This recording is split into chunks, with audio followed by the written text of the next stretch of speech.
Nabi Daud itu karirnya terbaik. Apa rahasianya? Rahasianya apa coba? Puasa Daud ya. Ya namanya puasa Daud, ya Nabi Daud yang puasa.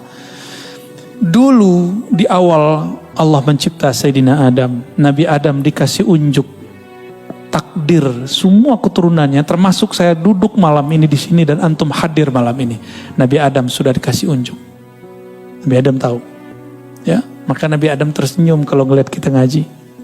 Alhamdulillah. Nabi Adam melihat di antara takdir itu ada yang unik. Yang unik apakah itu? Nabi Daud ahli pandai besi. Dia akan bisa menciptakan senjata-senjata yang hebat. Tapi umurnya tidak cukup. Umurnya barangkali cuma sampai umur 60-70. Anggaplah 70. Dia mati, meninggal. Akhirnya Nabi Adam mengatakan seandainya, ini wahyu ke dalam hatinya. Jadi wahyu itu ada macam-macam juga, ada yang sudah di Lauh Mahfuz, ada yang langsung ke dalam ruhnya para nabi. Ini tingkatan-tingkatan wahyu Pak.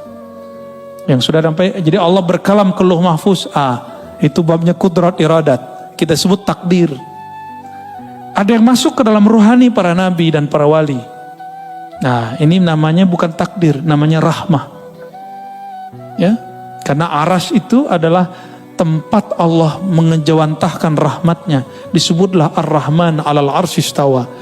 Terhadap aras lah Allah meratakan, melimpahkan rahmatnya. Aras itu di atas langit. Antara langit dan aras ada takdir, Lauh Mahfuz. Berarti hukum aras lebih tinggi daripada hukum Lauh Mahfuz. Seperti, mohon maaf, kolonel, atau kalau di polisi apa namanya? Kombes punya satu kebijakan. Terus ada atensi dari jenderalnya, jenderal bintang 1. Berubah gak dia? Berubah. Di dunia aja begitu, gimana di langit enggak? Ini kan cuma imitasi yang di sana. Yang ada di alam ini adalah imitasi. Apa arti imitasi? Ya, tiruan yang di sana, yang hakiki yang di sana. Nah, langsung hukum arsyah, hukum rahmat yang disebutkan di dalam Al-Quran, ya, bahwa rahmat Allah mendahului ghadabnya. Di hadis qudsi juga disebutkan begitu. Rahmat Allah mendahului murkanya.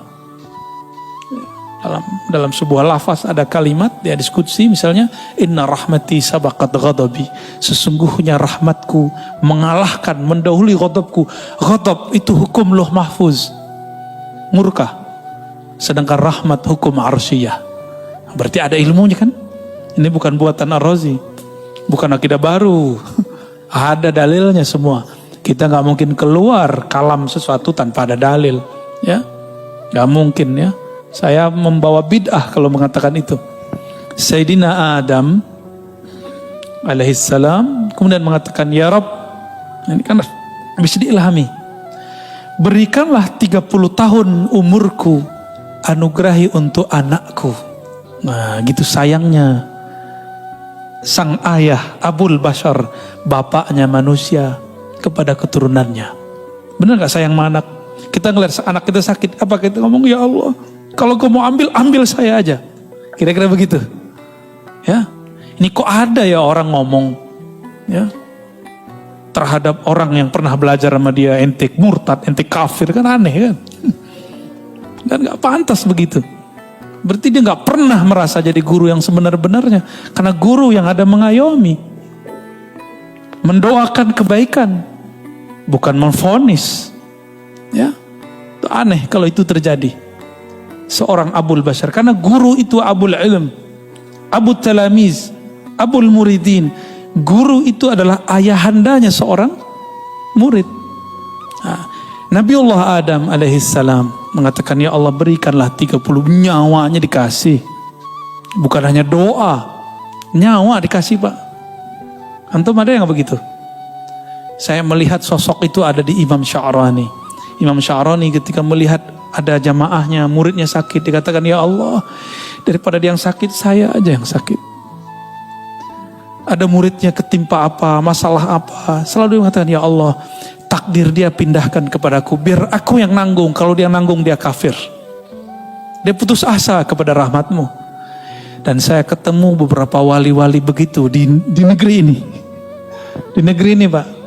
Makanya alhamdulillah negeri kita masih ada yang nanggung-nanggung maksiat kita. Masih ada yang nanggung bala bencana yang disebabkan oleh salahnya kita. Masih ada. Antum bersyukurlah.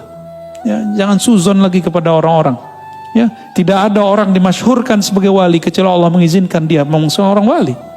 Ya, walaupun nanti ada yang menentangnya.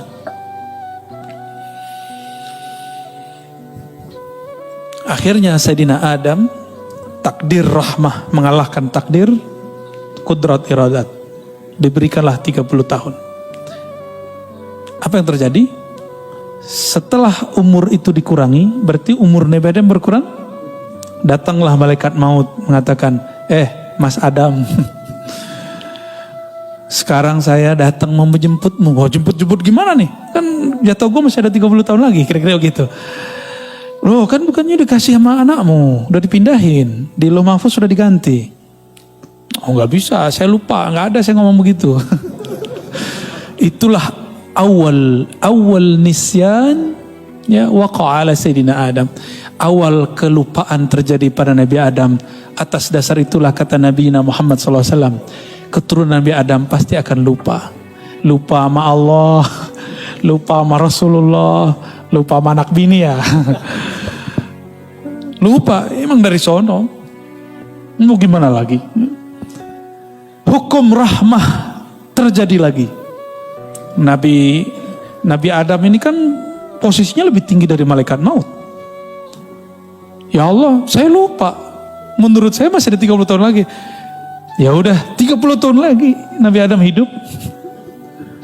Malaikat maut pensiun dini ya. Diundur. Ya udah, gua ngalah deh. Mundur malaikat maut. Ya, lucu juga Pak. Jadi ada semacam negosiasi juga di alam sana. Ya.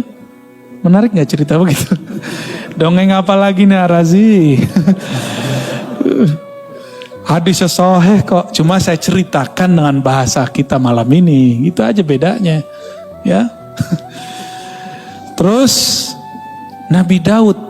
Ini yang jarang diceritakan. Kenapa kemudian Nabi Daud puasanya sehari puasa sehari tidak? Itu asrarnya ada rahasianya.